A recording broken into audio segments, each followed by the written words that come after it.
Hey, welcome back, everybody. It is T Paranormal and Cordell. We are Paranormal Musing Podcast. Sorry for the delay. We've been gone for a little longer than we wanted to, but I was trying to get an investigation going in a certain cemetery, and then, yeah, probably due to my own fault, we didn't get to do it, but it's coming. But we have some special guests today, as we always do. I'm going to read a brief bio. It's Spirit Xperience. We have Mike and Ty DeFore, Yes. married couple from Savannah, Georgia. I will say one of my favorite cities. I've spent some time in Savannah. Um, Luckily, some free time in Savannah. Being in the Coast Guard, we got a unit out there, a little air station, and the job I had dealing with some property.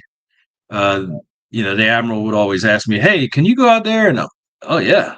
And how many days you need? 5. It'd take me like 30 minutes. So I had a good time in Savannah, paid in full. But that's neither here or there. So we'll continue and probably get myself in trouble. I don't care.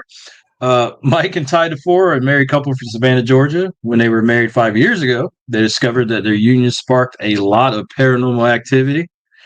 Mike is a former reverend who studied theology at Candler School of Theology at Emory University and is a classically trained philosopher. That's pretty cool. Through the activity experience, he has discovered that he can feel an evil presence. Ty has been a clairvoyant sensitive her entire life and has interacted with spirits from her earliest memories. Together, they seem to attract activity, though some of that activity is of the pure evil variety. First few years of marriage were barraged by a demonic attack that they finally overcame. However, human spirits still like to come into contact with them. After working with a couple of local walking ghost tour companies, they discovered that being the spirits are attracted to them, that they seem to have a lot of activity on their tours that they can share with their guests.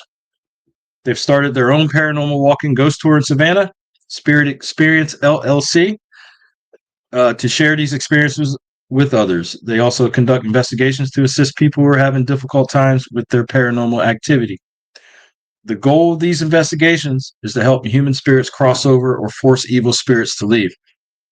They are also paranormal investigators and have helped numerous individuals and businesses with paranormal issues. So before I turn it over to you guys, I noticed that Ty, um, you have a gift. Yes. And myself and Cordell were talking a few weeks ago, I think it was, coming up with a plan. I think his wife has a gift. Okay. And we're gonna do. I wanted to do a little series, at least a 3-part series. I don't have it in front of me now, or I wrote it down so I wouldn't forget it, and I would have it when it was time to make the episodes. I think it was called. Help me out, Cordell. It was like. Dude, I have the memory of a goldfish. You have it on text. While he looks it up, but so I think we were gonna have his wife on first, and then we were gonna have a few more people on the second one, and on the third one, I was gonna have as many. It was called sensitive psychics mediums. Oh my, that's what I think I was gonna call it. It's like the lions, tigers, and bears. So I have it written down, and the way I had it written down, it probably sounds a lot better than what I just came up with. But those 3 words are in there. But I read that to my wife, and she goes, "Okay, you're an idiot, but it sounds cool." I'm like, "Thanks." So we'll go with it. But hey, floor is yours. Tell the paranormal world, for those who are going to see this, what you're about, how you came about, and all that. Take the time you need. We'll ask some questions as we go. If you don't already answer some questions we got in the head. But without further ado, Mike and Ty, welcome. Thank you. Well, thank you for having us. We appreciate it. Welcome. Well, I guess we'll start at the beginning, and the best beginning would be with you. If you want to tell them a little bit about your early childhood. Yeah. When I was born, I was actually born quite prematurely. So I was actually baptized and given my last rites at birth. I wasn't supposed to make it. So I always believed the veil between the living and the dead has always stayed open for me. One of my first memories, about 4 years of age, going down for a nap time, Tucson, Arizona. bright sunny afternoon in my crib, getting a kiss from my grandmother and a blessing and saying my afternoon nap prayers. But then seeing shadow people come towards me, not one or two, but dozens of them. I always knew stuff that I should have known. My grandmother used to always call me an old soul because whenever we'd be traveling and would go see family members, a lot of family members I was too young to know. You know, they might have saw me at birth, but I never saw them after birth. But I knew where we were going, what the house looked like, the format of everything. Um, and I always saw my great grandma, her mother, my great grandmother in her house. Um, Now I am a Mexican descent as well as Native American. He said with my step grandfather go down to Mexico with him when I got older, and he's considered a medicine man. So I had to go down there with him.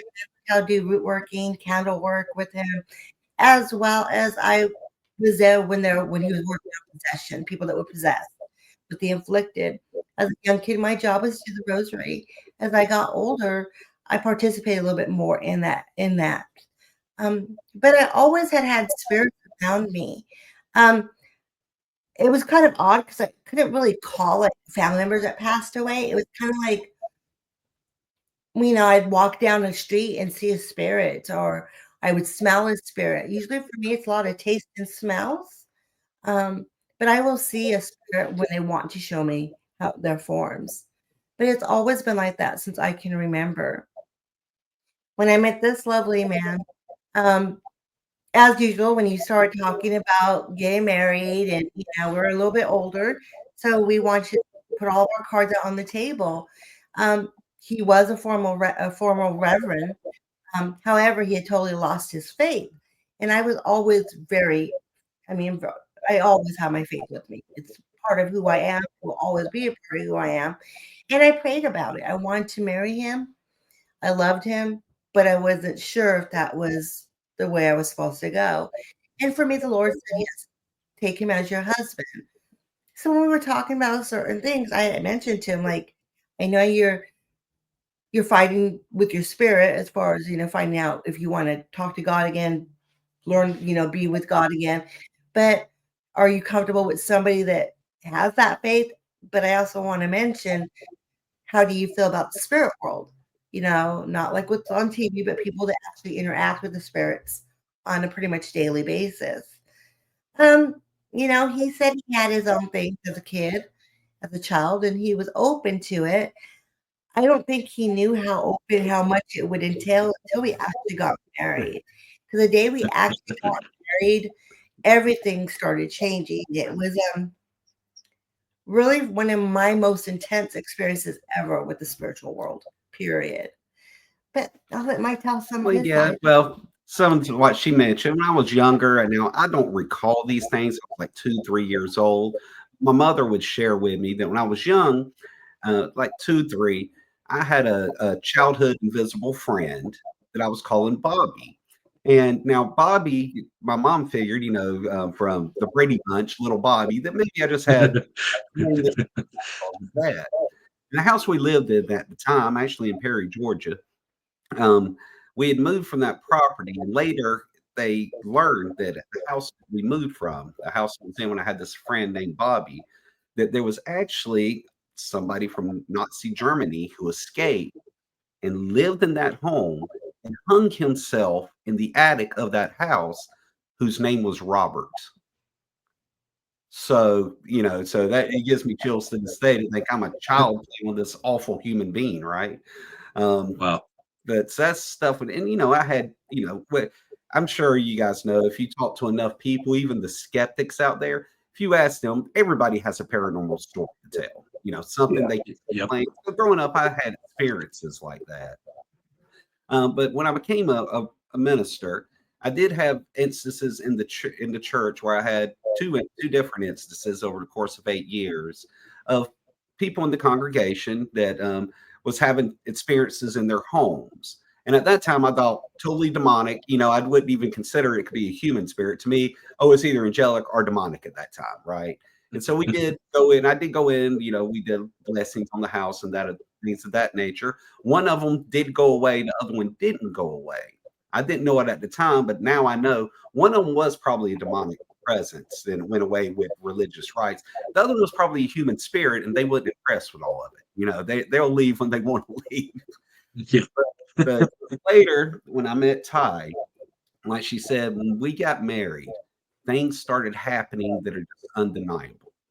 Um, well, you want to tell right when we got married, my youngest son was with us. We took him to the airport and we returned home. As soon as we got home and opened up the door, it felt like some presence entered into the home with us at the time. And you want to tell them what happened that night with you with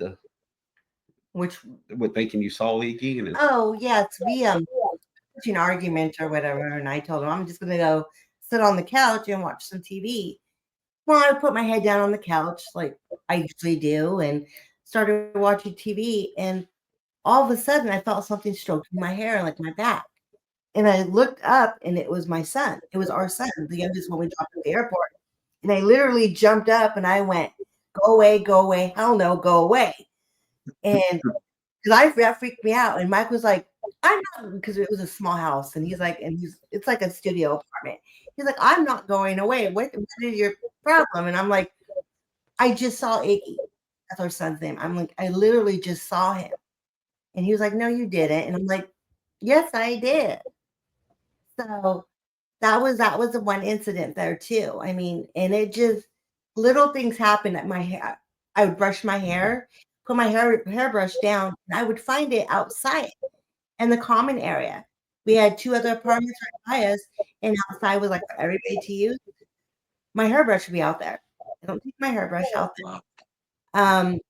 Things would move around the house. We had a candle in the trash can that had been burnt out for at least 3 days, and it exploded. You're getting kind of ahead of it, I think, because for me, this sort of thing, I believe in demonic presences, of course. Yeah. But but spoiler alert, that's what this turned out to be. But as far as ghostly as she was talking about, it's like, yeah, I guess it could be a thing, but I wasn't a firm believer, But what started at first, she had that experience. And be honest, in my head, I'm thinking, yeah, okay, who did I just marry? But we were sitting there. I mean, the first thing that happened is, of course, you guys know the routine, right? First, you have the infestation. We started hearing scratching. We started hearing the thumping. I mean, the scratching was so bad, I would literally go outside to see if there's rats climbing up the outside wall. I mean, it was very pronounced and undeniable. And so it started off with those sort of things. Now, this happened to started taking place during the COVID time of our lives that we all unfortunately remember too well. And so we did spend a lot of time at home, but it was during that time. I mean, it started with the scratching, and I think the activity was amped up more for her from the beginning because of who she is, but it slowly took with me. But some of the things, like she was talking about the candle, there was a candle that had been burned out for a few days that was in the trash can, and it exploded. I don't mean it popped. I mean, it exploded and glass flew all over the place. Wow. It was outrageous. And some of the days, again, this is over a course of years. It's not like this is happening back to back. But some of the things that really stand out to me is that one day I was in the bathroom shaving, and I could have sworn she was standing in the doorway. I was in the doorway, and I was talking with her. And I was sitting there shaving, and I was talking, and she came around the corner and said, "Who are you talking to?" And at that time, whatever was there disappeared. And I could have sworn it was her. So now, we have an instance of her thinking she saw her son. And now I'm believing her a little more, thinking she was standing right there in the doorway just a few moments ago. And then we had the instance that there were 2 that really stand out to me.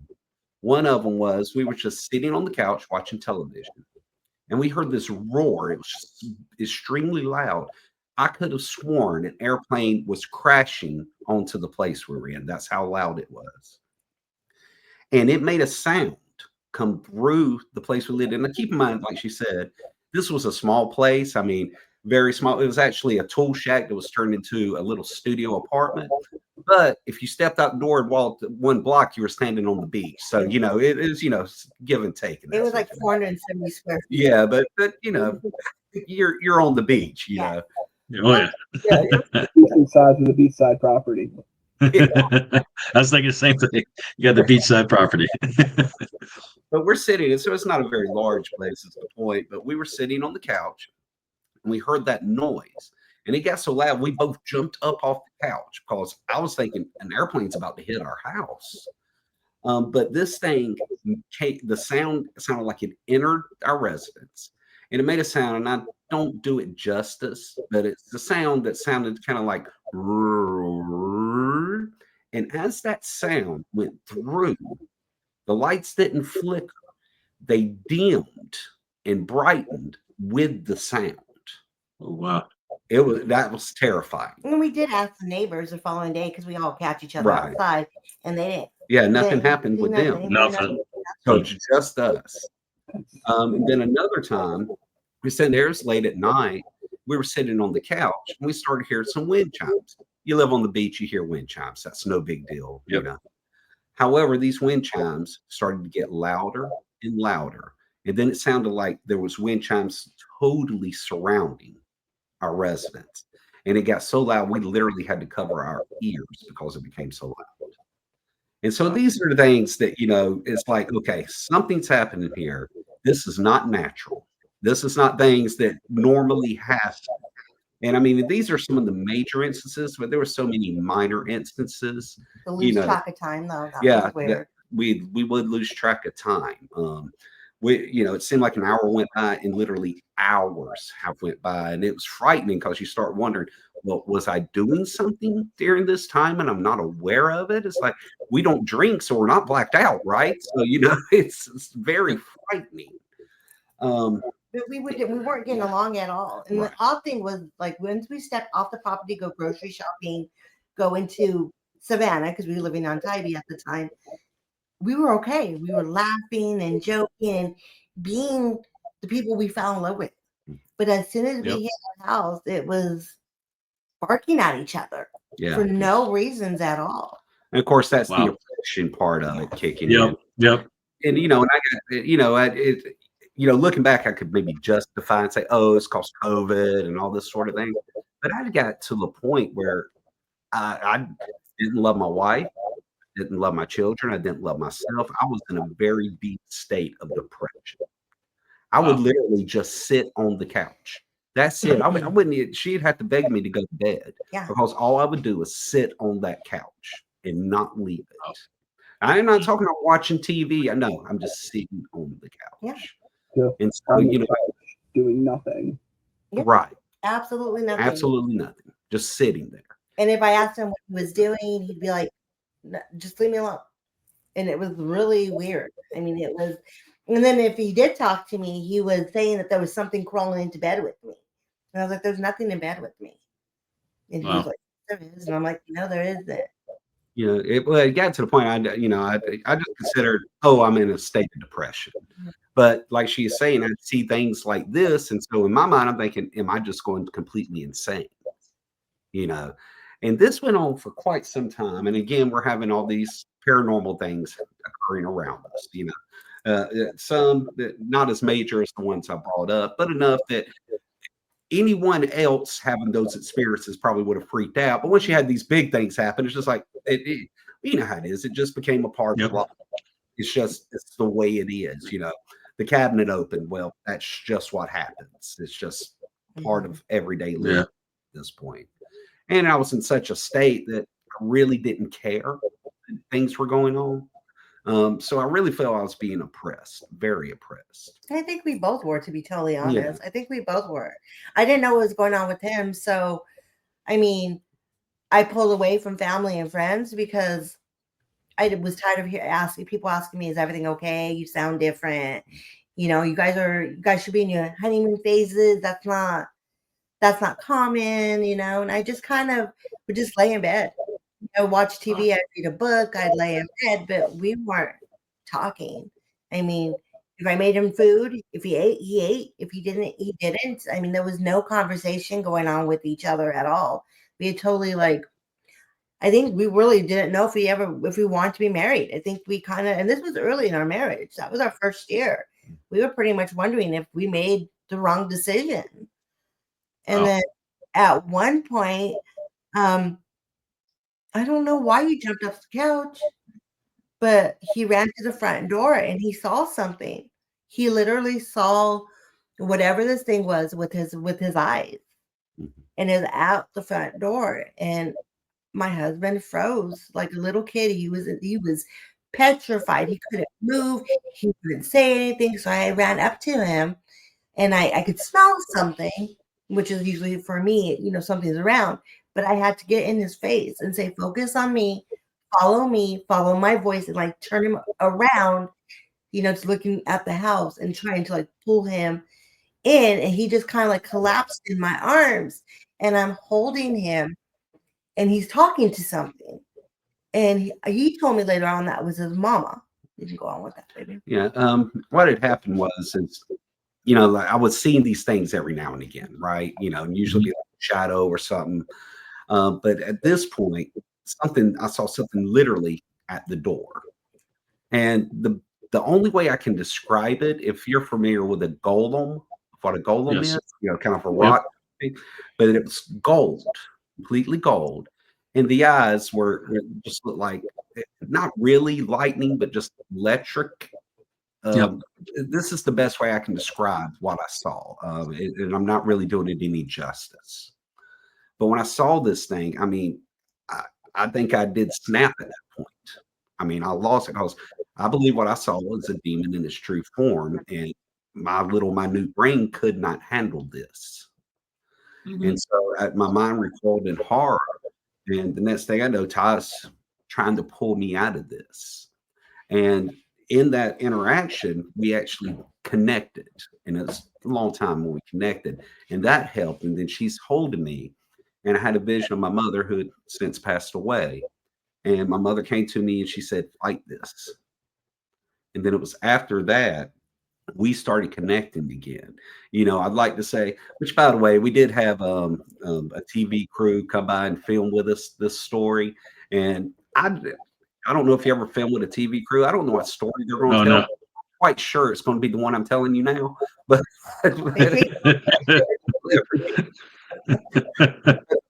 We're like, it didn't happen. Yeah, it did. That's how it happened. But if you see that, you'll seem like we made that connection and we just went to war. No, it took some time and it took some regrouping. And what I had to do was something I hadn't done in a long time, start praying again and connecting with my higher power, making that connection, us making a connection. And through that, I became stronger. I started pulling away from this thing that was sucking me in. And we finally got together and we forced this thing out of our residence. We made it leave. Now, of course, everything wasn't just roses right after that. No. Okay. It still took a lot of time, Now, our personal belief, we're Christians. So we think, we say, well, Jesus said, you can cast the demon out. But if you don't do something to make yourself strong, it's going to come back and bring all the buddies with it. Yep. So, I started working on my spiritual life and started getting that and started working with that. Now, we would be tempted by things. And we still had activity going on that I believe of demonic nature going on around us, trying to work its way back in. But the more we worked on our spiritual lives, started going back to church, started working spiritual principles, praying, studying, doing these sorts of things, we became stronger and we was finally able to get this thing away from us completely. That's a lot of things. You see these movies and everything. Oh, you do this battle and then the demons go. It's good to go. No, there's a lot of work to do. Sometimes years. Yes. I mean, we're still doing it. We're keeping up our spiritual life. Because as soon as we slack, things start showing up. It does. It does. So I'd like to say, we stay on our spiritual principles all the time. No, we get lazy. We get lazy. You're human. If things start popping up, we go, oh yeah. we can get lazy. Yeah. But it's funny because I'm sorry. Yeah, it's funny because I don't. So my wife knows, of course, my family knows. I will only tell a little bit of it because I don't feel comfortable giving everything. But I had an experience since I was young. But fast forward many years, we were in California, Alameda, California. I was stationed out there in a little apartment on the base. My wife didn't even last a year. It affected the pets. and I knew something was going on. I just didn't say anything because I've been in the paranormal for a while, and she's always like, "Don't bring it home." And we got there, and I wasn't doing anything at the time, so I'm like, "I don't know what this is. I don't like it though. It doesn't feel right." The dog would always be in our master bedroom, staring at the corner by the head of the bed, and shiver. And I was like, "Okay, something's going on." I leave for a few months, come back, and she's like, "I gotta get out of here." And she's not a happy person at all during this time. And so, of course, I'm feeling it. And I'm like, I just need to go to work because she's upset about whatever. And I don't know what to do. Um, but you could tell it was heavy. So finally, I drove her cross country here to Florida to her mother's. And I went back and lived on the ship. And everything is fine. We got to our first place in Miami. And we had some stuff going on there, but it wasn't the same. It was very calm. Um, I would see whoever would walk. So in the master bedroom, we had the bed, and right behind us was the master bedroom, master closet. I would see whoever would walk from there to the closet all the time. Just the shadow. My dog would see it and freak out and just do whatever funny stuff he was doing. And then started getting something in the corner of the ceiling again, which I knew exactly what it was from the past and what I was seeing in Alameda. But worked on that, worked with my grandmother until she passed, which is when we were living in that house. And I haven't had that since. Uh, what, like I said, I won't go too much to it, but whatever that was is locked away. I got them locked away. And every once in a while I'm sleeping, they try to get out. They call, but they're locked away. So Well, just I'm here. I'm here to tell you that stuff happens. Story, like you're saying that. Yeah. I think we're on the same page. You know, there's Yes. a lot of reading out. There's stuff out there. There's some stuff out there. Some stuff ain't good. And I think the second place it tried to pretend that it wasn't bad because we weren't getting anything bad. We knew something was there. I knew something was there. I just thought it was somebody visiting or somebody who was living there before me, and it doesn't bother me at all. I'm like, cool, treat them good, treat us good. It amped up. It amped up, and I was like, I know who you are. I know what you are. I've had you almost my entire life. Let me call my grandmother, and I know how to put you away for a little bit. Might not put you away forever because you're going to outlast me, but I know how to put you behind a door that I got the key to. So that's where they are right now. Very good. Yeah, I'm glad to hear you were able to lock that up. And, you know, and we talk about these things, but I'm sure you guys are aware, contrary to what, you know, these large TV personalities and a lot of YouTube channels will tell you, there's not demons behind every door. Okay. They are out there, but they're not as prevalent as some people would have you to think. I mean, you're not getting possessed every time you go into a place. I think we're all saying the same thing, but yeah. I mean, yeah. We're those ones that do believe that we all have our own personal demons, but those are different than the actual infestation type of demons. Those demons chirping right, working all. And they manifest. They'll manifest in their own way too. Yeah. Oh, definitely. Sacrifices with Satanists doing sacrifices, opening portals, using a Ouija board could open any number of things, right? Yeah. No. I don't play with the Ouija boards. They're not allowed in our. Nope. I'm not allowed to. It's for decoration. He bought it. I wasn't happy about it. I'm not even allowed to have him in the house. She said she'll talk to me through one if I bring it. I'm really sometimes not happy with what he brings in, but he doesn't play with it. And I mean, really honestly, because I do talk to spirits, I do open up. You know, I can open up and call spirits. I don't live in the house neither. I won't. I won't play with anything where we dwell, where we live. You know, so they don't bother me. I play with them from time to time. It's been years. It's been years, but they don't bother me too much. Especially growing up a lot with my grandmother. She believes in the old country African religion, or she believed in the African religion. So spirits were nothing to me. Um, I guess that's why it doesn't scare me. But she also told us not to go tempting either. Oh But yeah. I've had them in my house. They don't really bother me. Um, um, but you don't go out there Don't provoke. messing when you ain't supposed to be messing. Yeah. We dwell with a couple spirits that are in this house. It was their house. Yeah. Yeah, but it's their house. Yes. Yes. Yes. But like I said, we do the tours. I opened up the session. I call the spirits of Savannah forth, and at the end, I close down the session. But I do an extra closing too before we get home because I'm not playing with anything in our house. I'm not going to let anything intermingle here, because I mean, it can be dangerous. It really can, and it can affect spirits that are here. This is their home. Like Mike and I joke about it. Yeah, we live here, but it's their home, and they let themselves. It's their home. They let themselves be known and heard. I mean, Mike saw the gentleman, for Thanksgiving. Yeah, saw him in the hall. Saw something at the corner of my eye, and I said, "Did you see that?" She said, "Oh yeah, it's." I'm not going to say his name, but she said, "Oh yeah, that's." I was like, "Okay, it's his house. He can do what he wants." Yeah. Little things is we left the candle on. He will blow it out. Yep.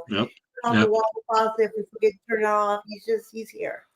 But it's a good thing. Yeah. It's not a negative, and that's something I guess we need to relay to anybody who may be listening is that not all spirits are these horrible negative entities. There's good spirits out there. A lot of them used to be human.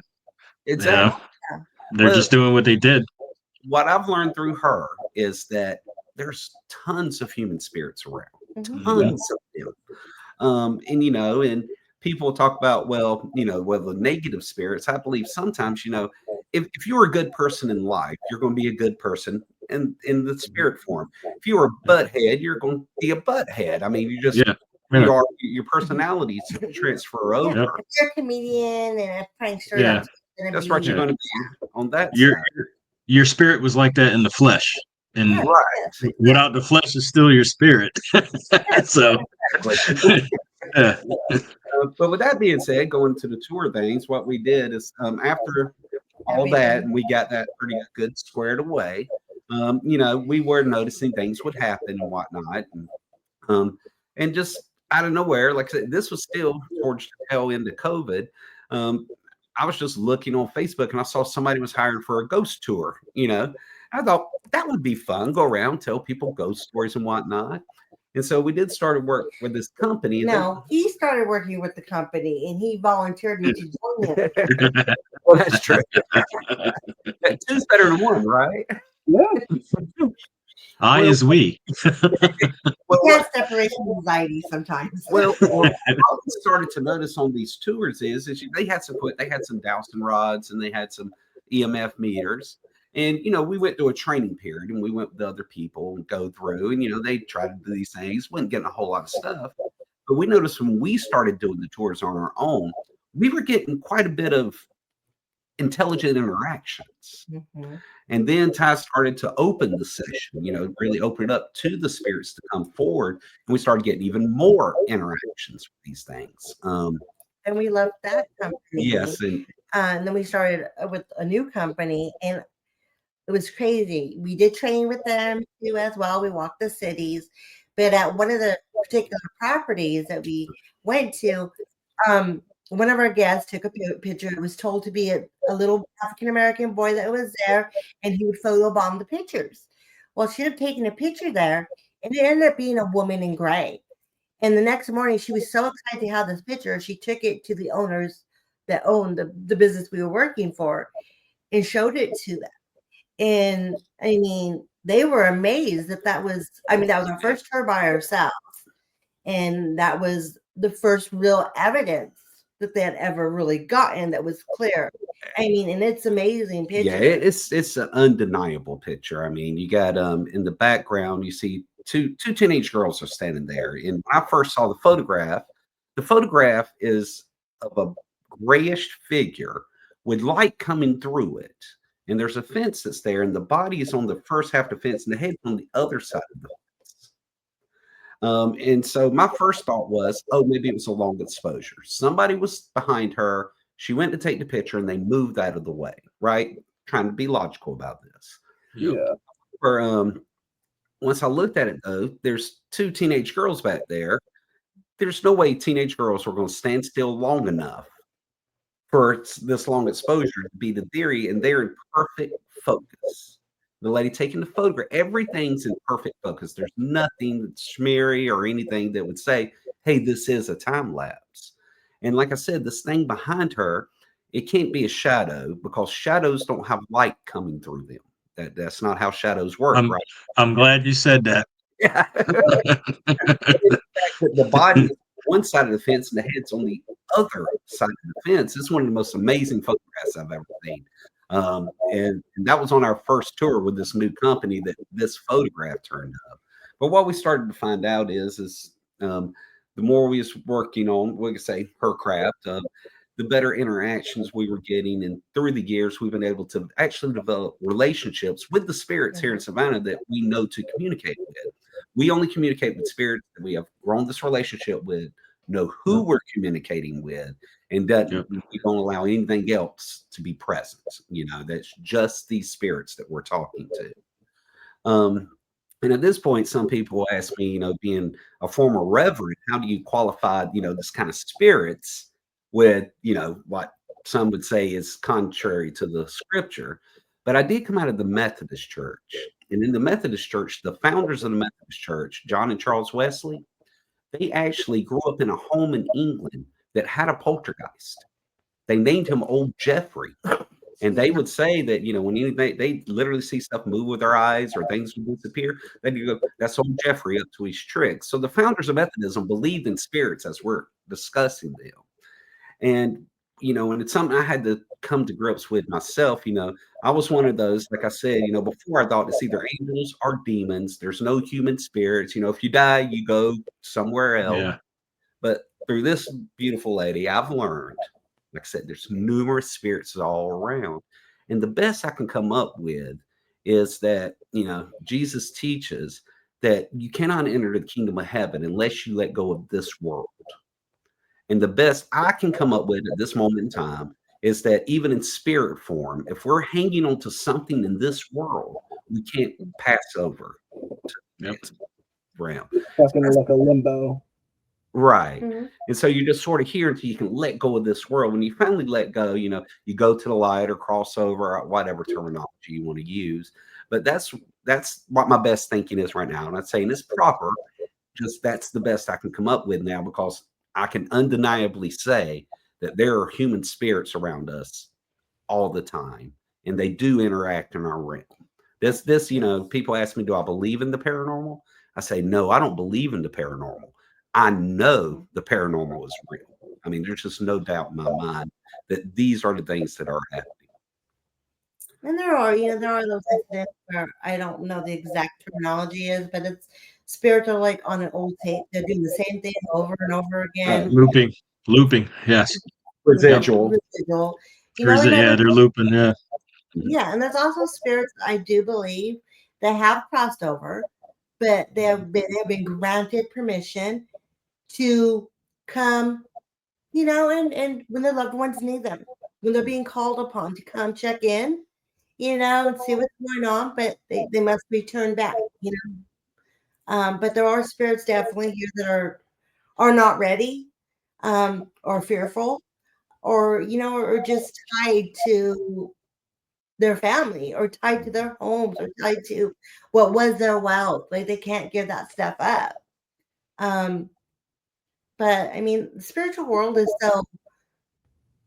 so growing, not so growing, but it's ever changing as you learn more and more, and as you come into contact with the spirits. It's, to me, it's normal. It's beautiful. I don't find anything. I'm more scared of humans, of living, than I am of the spirit on the other side. They tend to, even the living ones, they tend to respect boundaries. They may push it just like anybody else, but when you've had enough as a human, just like you've had it, you'll tell them, knock it off, enough, and they tend to be like, okay, I'm pushing it a little bit too far. But I look at it too. Like, I'm sorry. Go ahead. No, go ahead. Go ahead. No, I look at it too. Like, I always use my grandmother as an example, but like, her old religion or whatever. But they believe in like the ancestors. You always talk to your ancestral spirits for help. They're not they're not hanging out every day checking on you. Maybe they are. You don't know. But when you need help, you ask for them to help you out. And that's why it's so embedded in my head. Like, you see a lot of shows and all this. They go in somewhere, everything's a demon. Yeah. No, it's not. Like, sometimes you may think something's bad or evil, and like you said, it may be the spirit may be stuck here or something, not knowing where to go, need help They want to figure out going how where to- they need to go, or it could be, some people also get, they're nervous about residuals where there's an imprint. Mhm. And that's what they were doing. It was something that, was a great effect in their lifetime, and that's what it does. So I like when I meet people like you, where you understand that stuff, or you learn to understand that stuff, that like not everything's bad. No. Because I totally believe, I would say 99.99% are human spirits Mhm. who are going about their life in the afterlife. It's, and some of them do need help, and then there's some of them who were bad in life and tend to be bad in the afterlife, and then there's that few that, no matter what we think or what we try to learn, they're not human. No, exactly. Right. Other words. And they're gonna mess with you. They're gonna do stuff to you. They want carnage and all that stuff. I haven't met one yet, thankfully. Like, I haven't gone on an investigation and ran into that, thankfully. But I've ran into some angry spirits, and it's like, all right, chill out, bro. Just here to walk around. Sorry. Well, and I'm glad you touched on that. I mean, it's rare to run across these things, and we're Christians, so we call them demons. Some people might call them. Some, they Yep. they go ancient spirits, whatever whatever works for you. But what's important to let people know, yes, they are there, but they're not as common as Regular spirit. we can make you think they are. I guess. Yes. Yeah. Whatever makes money. Yeah. That's living can also, like I said, make our own demons. We can be living and festering in anger and hatred, and that stuff can also start causing poltergeist. I can't say the word. Poltergeist. Yeah. Yes. Totally believe that. And I mean, we do this too, but we also do investigations, private investigations, and that's our goal. We want to, when we go into these homes and talk to these people, I mean, no offense, but are you holding on to something that shouldn't be here anymore? How is your life? Like, are you happy? What are you festering in life? What are you bringing forth in life? And we also let them know, if you want it to be gone, this is the only way we know how to. And we not saying that we're always right, but I mean, because some people say, well, no, somebody came here and they said they went away, but I pulled out a Ouija board and started talking to it again and stuff like that. And I'm like, well, you're calling it back. When they say you're done and you take these steps forward and you don't get to play with the spirit world again, it's going to come back. You're calling it back. So that's kind of like the thing too. People tend to think the spirit world is what they see on TV, or that the tools that they are using is a toy. Yeah. It's a toy. Yeah. Yeah, and they're not toy items. Well, you can buy it. Yeah. You used to buy it at Toys R Us, right? I mean, Yep. Or like even nowadays, Mike and I were talking about it. People are getting so I can't say the words, symbols on their body. Yes. Yeah. And they have no idea what that symbol is. They just found it cool. They found it in a tattoo board and they found it cool. And it's like, why are you printing that on your body? I mean, I'm a girl with tattoos, but I know what my tattoos are. and what they're Yes. meaning. I'm not putting any other foreign language or anything else that I don't know what it says on my body. I use sigil, yeah. Sigils. Sigils. Yeah. If you don't understand a sigil, you don't know how to work with it. Probably shouldn't be messing with it. And I do know some people who have sigils on, but they also understand. Right. Yeah, That's yeah, different. That's that's totally Where different. you know they know what they're doing, and but then you have those people, and it's just like. They just thought it looked. I think that's the worst part about reality TV. It just opens up this theory that, you know, ghosts and spirits are easy to communicate with and nothing bad happens. Oh yeah, something's gonna get thrown. Oh, I'm gonna get touched. And then you got these people who buy these Ouija boards online. They open it thinking it's not opening a portal to communication with the dead, and they don't know how to close it, and that's where the problem lies. It's like, I'm sorry, Terry, I don't mean to do this, but we're not ghost adventures. It's like we're not playing pranks. This is real. You don't understand the power we can play with. He knows I'm not a big fan of them. Well, with our tours, what we like to do is, like Ty was saying, she'll open up the session, like you said, she'll call on our ancestors and our guides to come forward and our protectors to come forward. And then she'll open it up and she'll specifically state only the spirits that we know can come forward. You're not allowed to communicate in any way except through the equipment that that we have here. You're not allowed to touch our guests. You're not allowed to interact in any way. Boundaries. Right. And so we set the boundaries, and like I said, the spirits we communicate with, we've grown a relationship with. We know who these spirits are. I mean, like this one was like visiting with friends now. I mean, we know and they can hold grudge like friends do. Yeah, they can. Oh yeah. But, oh yeah. But what we want to do is show our guests, we share the history, we share the folklore, and we're very passionate about the history and folklore here in Savannah. We love it. So we try our best to share, the most accurate information.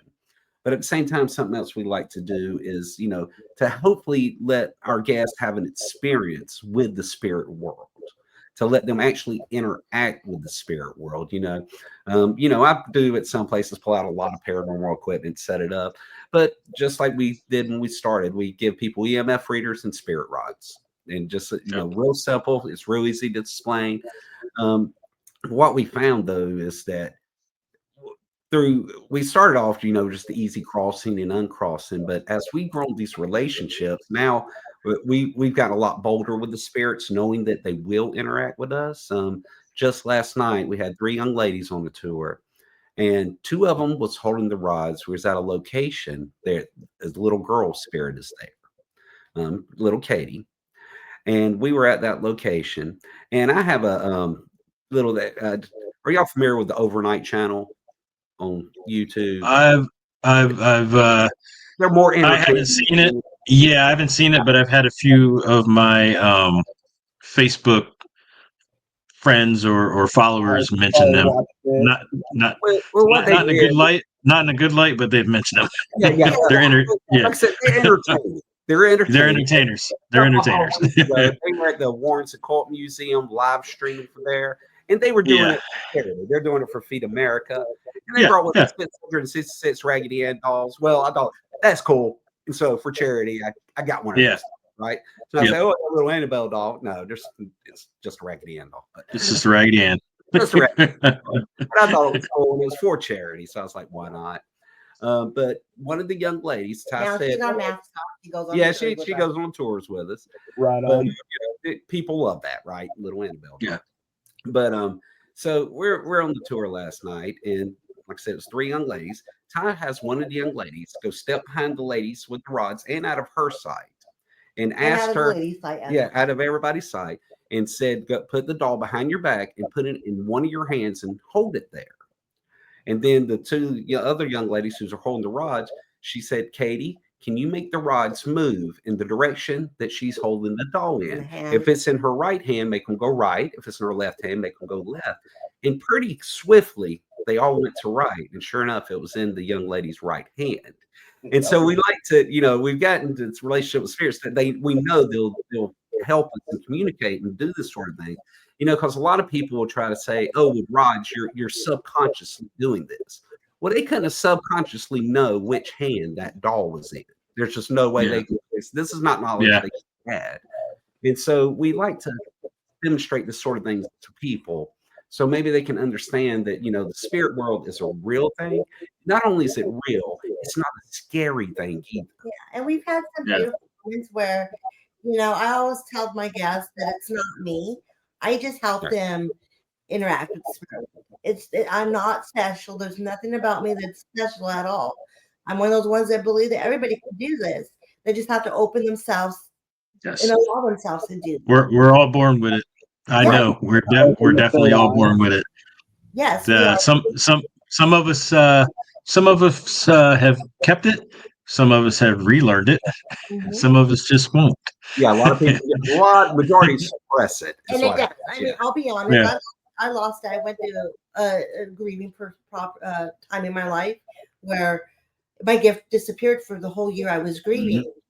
Mm-hmm. And then times that it's a gift, so it still needs to grow. I'm not where I don't know everything. I'm still learning every day. When I sit down and study the spirit world, I learn a little bit more about myself, about the other side, about that. So we've had some beautiful moments where we've had guests that lost a spouse, a friend, and they've asked me, can I ask any spirit? And I'm like, yeah, if you want to ask a spirit to come forward and see if they'll communicate with you, of course. And we've been blessed enough to see somebody that's lost their spouse or their husband, their child or their parent, be able to communicate with them, to be able to know that they are with them. And that's so beautiful to me. And I always tell them, it's not me. Right. It's never me. We just so happen to open up and allow the spirits to come near us, and we just put some tools in your hands. And it's the spirit that was already here with you. She doesn't claim to be one of those that, oh, you want to talk to your mom? Okay, hang on, let me call her. But people bring people with them, and it's well, I won't say it's completely rare, but it's kind of on the rare side that those instances happen. But she says though, when they do happen, it is very beautiful, and they have that reassurance. Those are my most touching moments. It's so blessed. I feel blessed that they were able to experience that. Because I call the ancestors and I thank them, because honestly, our life is so much easier on the road that we are able to walk. It's so much easier because of all the things our ancestors did for us, for their future. Yep. They had no idea what they did. And I thank our guides and protectors for watching over us, for being our Jimmy Crickets. We don't always listen, but they're there for us. They're always there. They don't turn their backs on us. When we turn our backs on each other and on ourselves, they're always there. And all cultures have this too. We just talk about it in different ways, but like I'm all for like the ancestors and the ancestral spirits and all that. I'm a big time believer in it. I know folks who are like, this is not real or whatever, and these are people in the paranormal world, and I'm like, if you're out here looking for spirits, how can you not? Unless you're a full skeptic, I get it. You're a full skeptic, I get it, and you're looking for an answer to not be a skeptic or whatever. But if you are one of those, who I met many, who are out here looking for stuff, and they're like, "Oh, that's not real. Spirits aren't real." I'm like, "Come on, man. Yet we're spirits.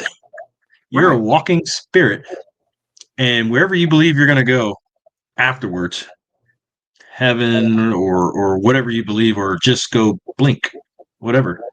There's still something in that husk of a body you have, that you have this short time on this rock that you try to make the best of it, and then you go somewhere. We're spirits, and you're looking for spirits. And that's one thing I never understood is there's no such thing as this. You can't talk to them. Like, well, yeah, I believe so. I believe so. Maybe we're all wrong sitting here right now, but I think we're right.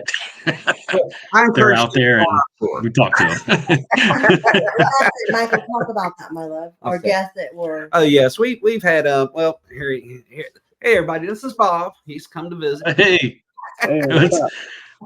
I should have picked her up. My cat has been so my cat gets mad. I'm in my my men's room. It's actually my cat's room, and I sit in this chair. She loves to sit here, so she's been circling. If you see me look down, it's because the cat's been circling. House, but it's Bob's house, so I get it. Yeah. So next time she comes by, I'll scoop her up and say hi if she comes in here. Well, So my dog's looking at me now, but he won't come in. we've had people on the tour that come on, and they say they're a complete skeptic, right? They don't Yeah. believe in any of this. They just came because their spouse or child wanted to go on the tour. And we say, cool, no problem at all. We're going to tell you some stories. We're going to share some history. We just want to make sure you have a good time. That's all we want to make sure you just have a good time. And more often than not, well, one of the things I always ask these individuals is if they've ever had an experience that may be construed as paranormal. More often than not, they do have a story to tell, right? And I always encourage them, hey, have a good time, but just keep an open mind. And we've had numerous instances. I won't say it's every time, but we've had numerous instances where somebody started the tour as a skeptic. And at the end of the tour, now we've had some that were at the end of the tour to go, okay, I believe now.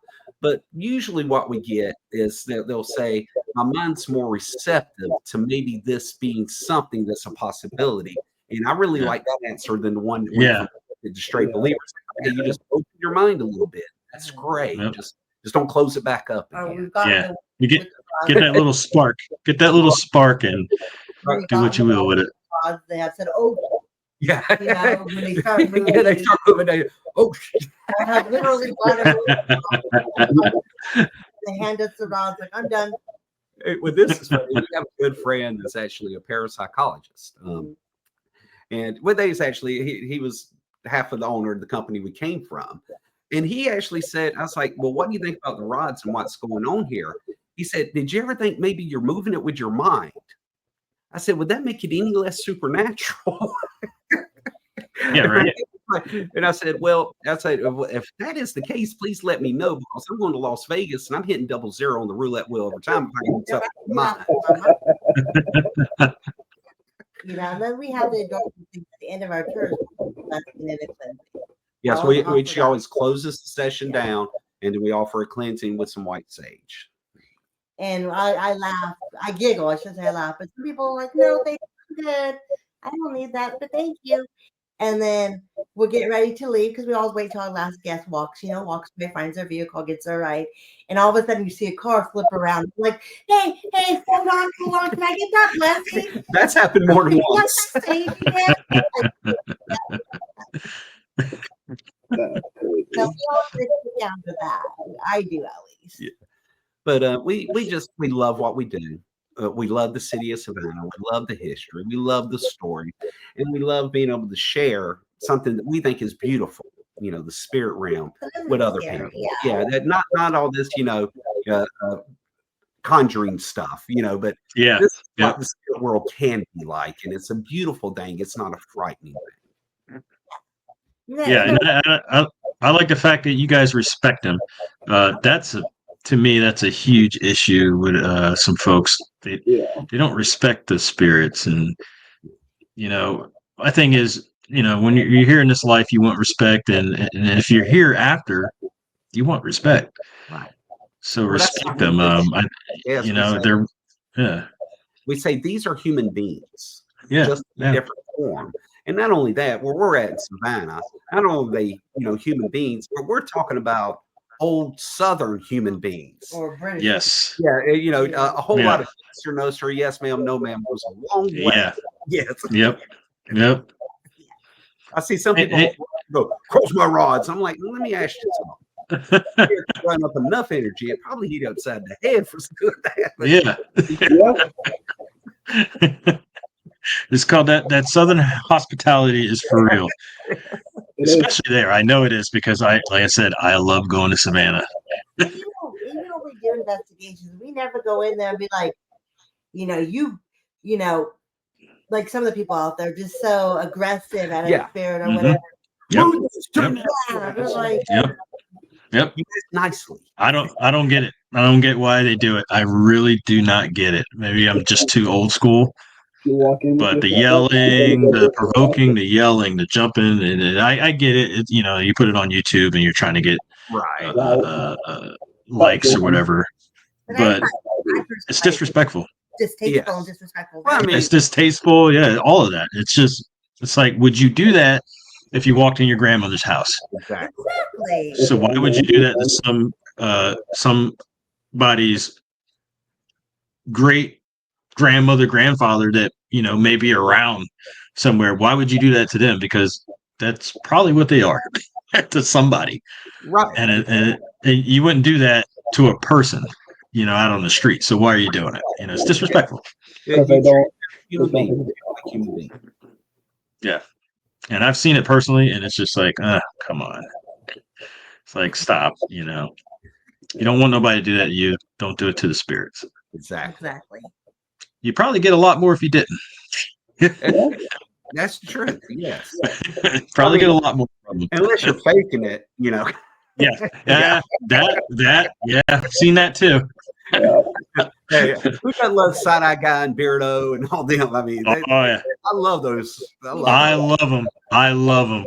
And the people who get mad. What's funny is the groups that get mad when you watch their channels and you start seeing what they're talking about, and it's like, guys, it's obvious you're faking. It's like, So many investigations that no, I have never had an investigation like that. I mean, yeah. absolutely fire, absolutely this, absolutely that. I've been in investigations where it's dead, maybe Dead. 1 or 2. I've never been in investigations where, good thing I wore a headlamp because I forgot to count how many stairs before a hole's out. Well, one thing we did investigate, and I'm not saying that it's not haunted because I do believe it is. 1790 here in Savannah, we investigated the most popular room, 204, which was supposed to be haunted by Anna Powell. And we were investigating it, and we just had all kind of stuff going off, REM pods going off, just going crazy and everything. We was like, oh wow, look at all this we're catching and everything. And then we noticed. And I was reading the journals, and I've heard stuff, and people claiming during that they get migraines, so they end up having to take a nap. Well, I suffer from migraines really bad, and I kept telling Mike, I'm getting kind of a headache. It's coming on. Wow, and then you can go on. Well, and then so it got later in the evening, and the owner was very nice. He actually, after they closed down the restaurant, he invited us to come down and investigate the restaurant after it closed, which was very nice of him. So we went down, did our investigation, and we went back up to our room. And then we noticed that none of our devices were going off at all. Everything was going nuts, but all of a sudden it's not going down. Then it hit me. The kitchen closed downstairs. And we were right above the microwaves. Kitchen. All this going on in the kitchen. Yep. And that's what was setting off our devices. Yep.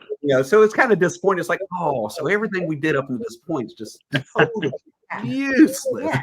But if we want to put out a YouTube video, it'll look really good. But yeah. But that's the stuff that we go through. I mean, we watch hours and hours of film, and it's like, nope, that was a car. Nope, that was somebody walking. Nope, you know, we have to debunk ourselves. Yes, absolutely. Kick out of all these investigators that say that they are paranormal investigators or what else? Ghost hunters? Yeah, ghost hunters. Yeah. But they hear a knock or a boom, they run away. They run away. Yeah. Go investigate. I've seen that too. I've seen it. It's funny because we've all seen stuff like that, and it's like, really? Even cell phones set off EMF meters. Yeah. Yes. Mm-hmm.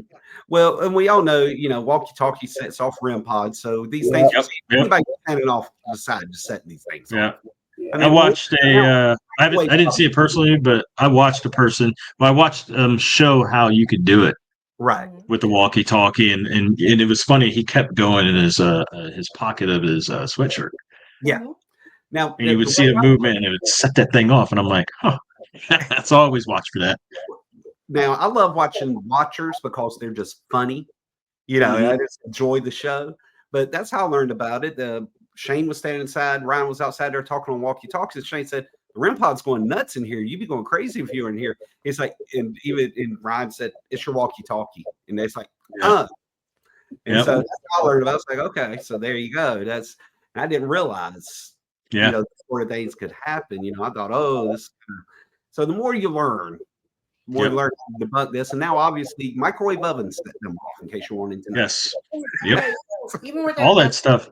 Yeah, even when our guests when I walk into the streets with the EMF and they're getting tons of spikes, like, well, across the street, major electricity interference.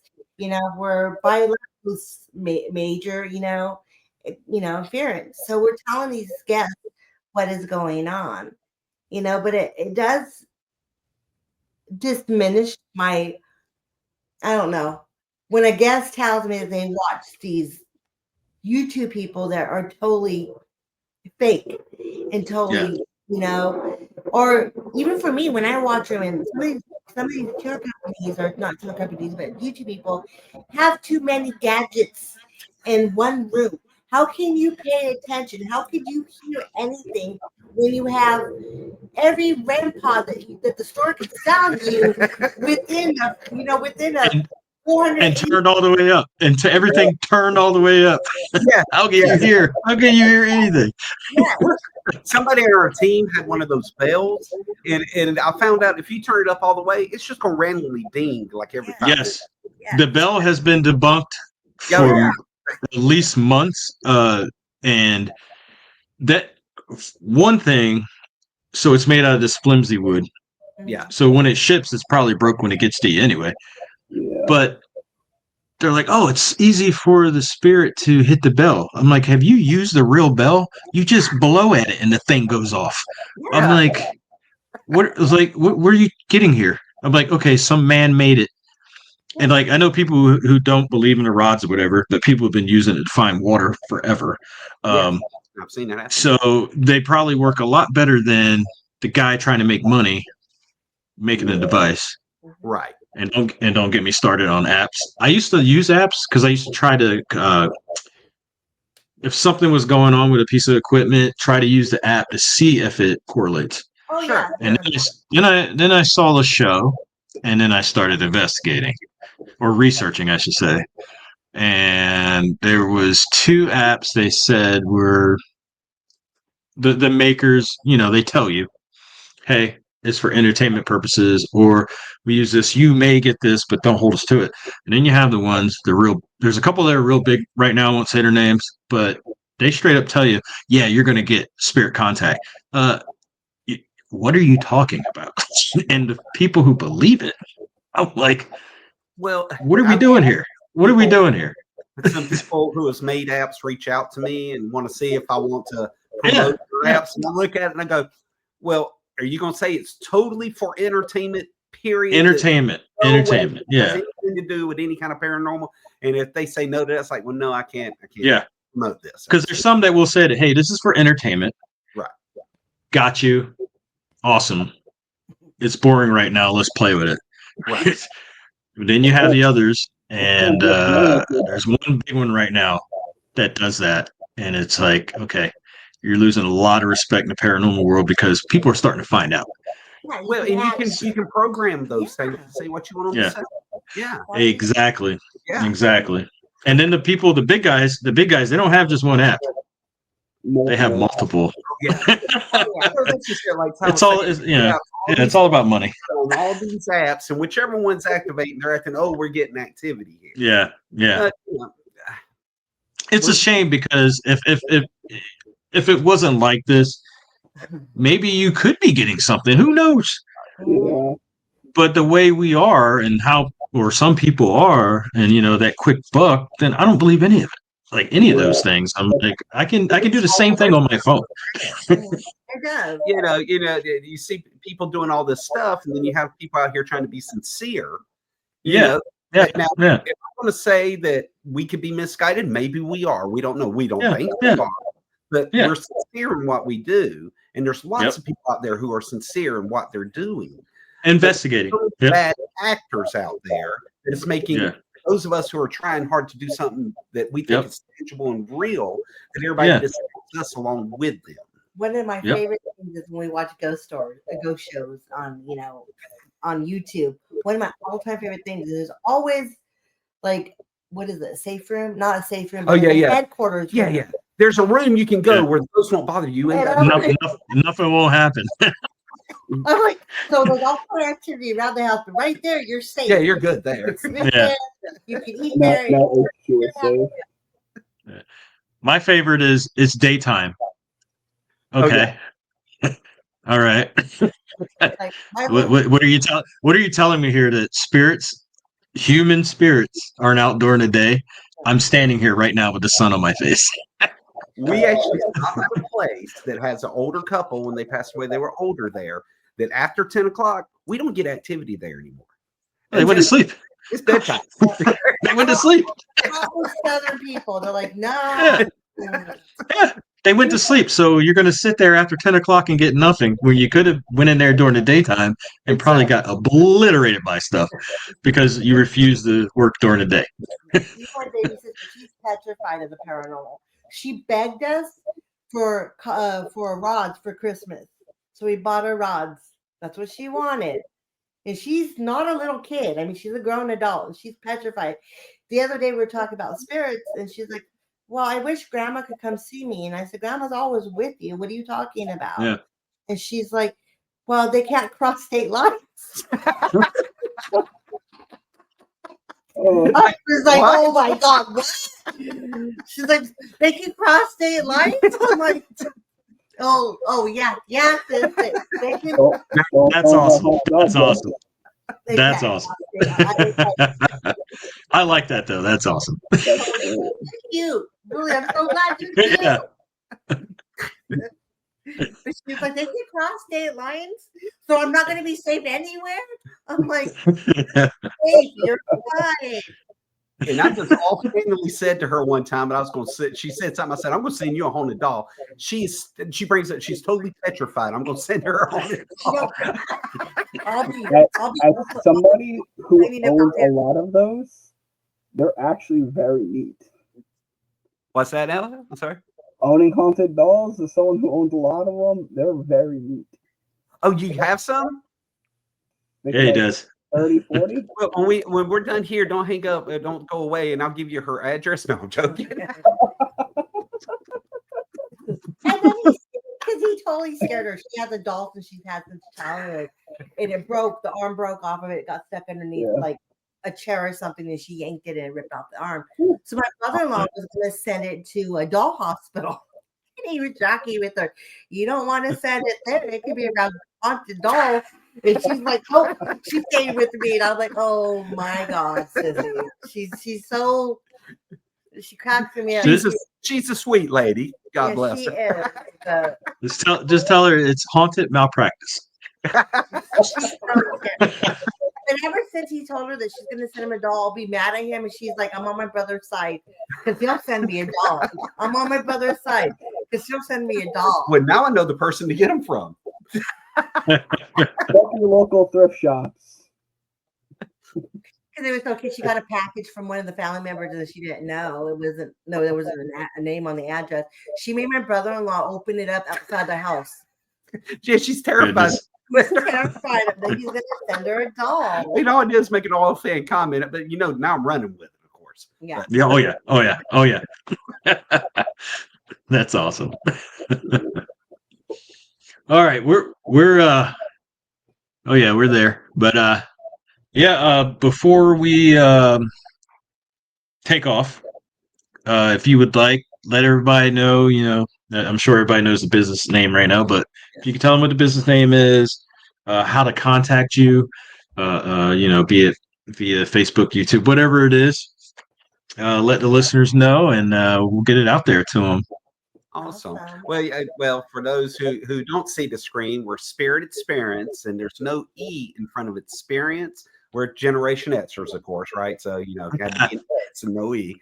So Spirit Xperience, if you type that in without the E into Google, you'll find our website. You'll find our Google page. You'll find Facebook. We're on most of the major social media sites. So feel free to reach out. Our phone number's on there. Our email address is on there. So feel free to reach out to us, not just because of our tours, but also if you're in the area and are experiencing paranormal activity that you want to check into, please reach out to us.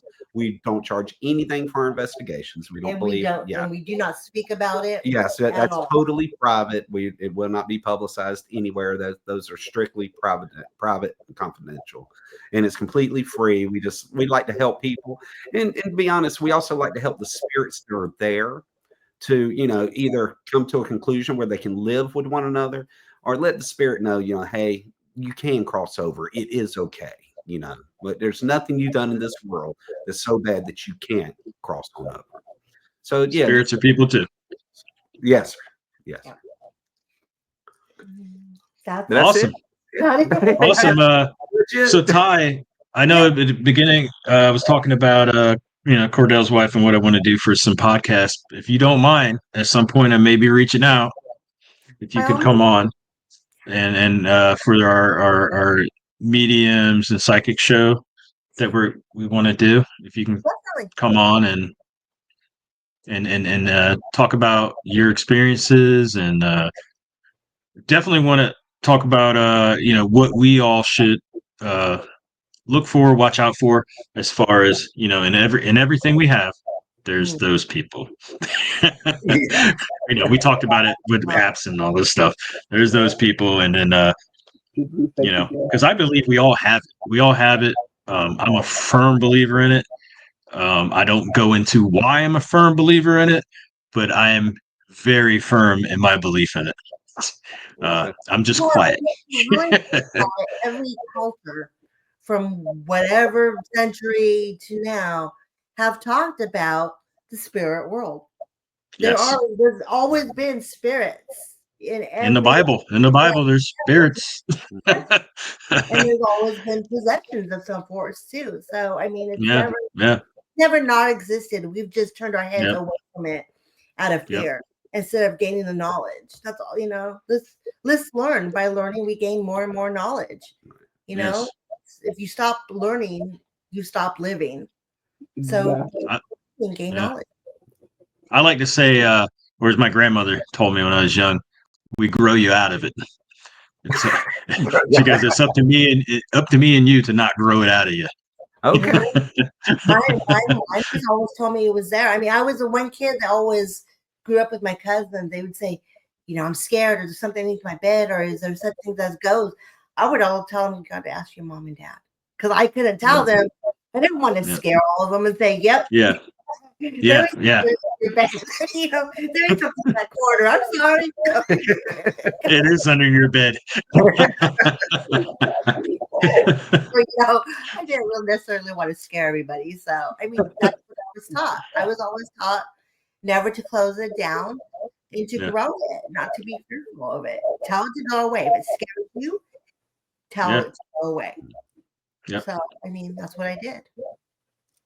Was I scared child? Oh, yeah, at times. Because I still watch movies like a little kid. He laughs at me with the blanket over my head, peeking. She sees real dead people and is terrified of a movie. It makes no sense to me. So you know what?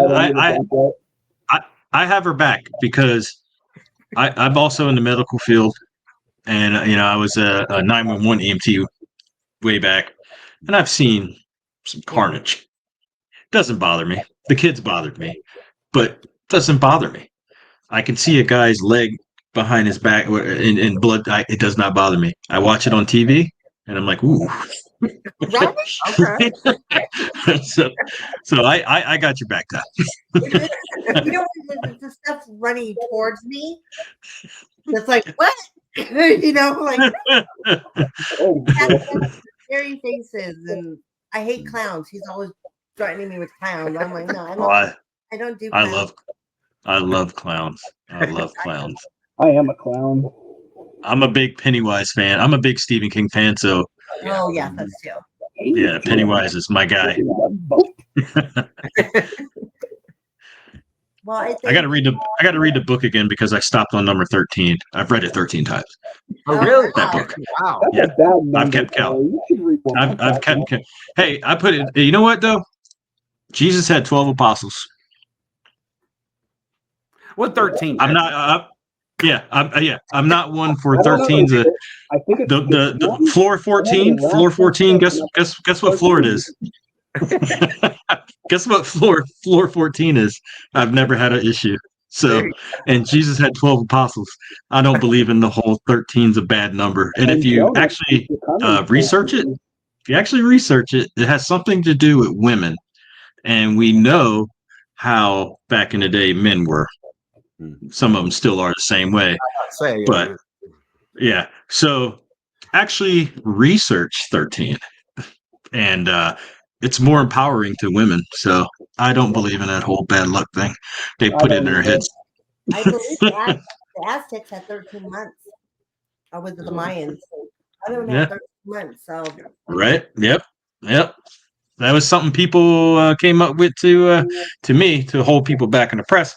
I don't believe in the whole 13 is bad. Nope. Yeah.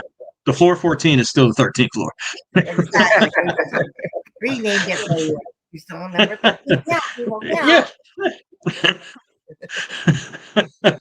It went from 12 to 14. In my mind, that's wrong. What's going on?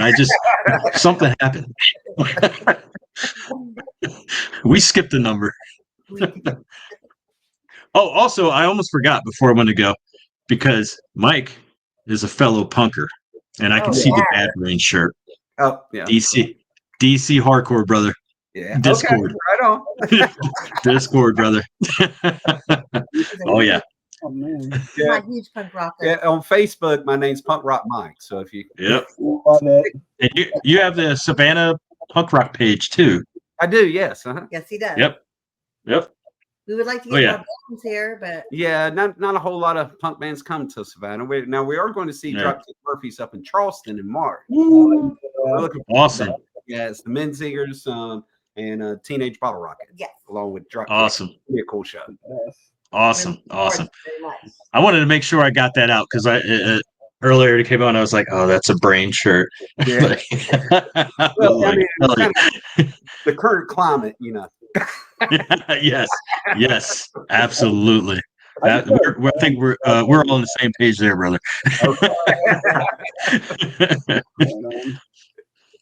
But cool. Hey, great to have you guys on. Cordell, you got anything else before we take off?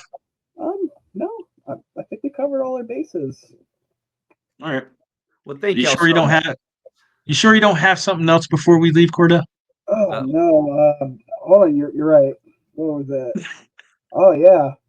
We really appreciate you guys for your time here tonight, and stay spooky. There it is. Thank you so much. Thank you. All right, everybody. Hey, that was Mike and Ty, and we'll see you next time. Peace.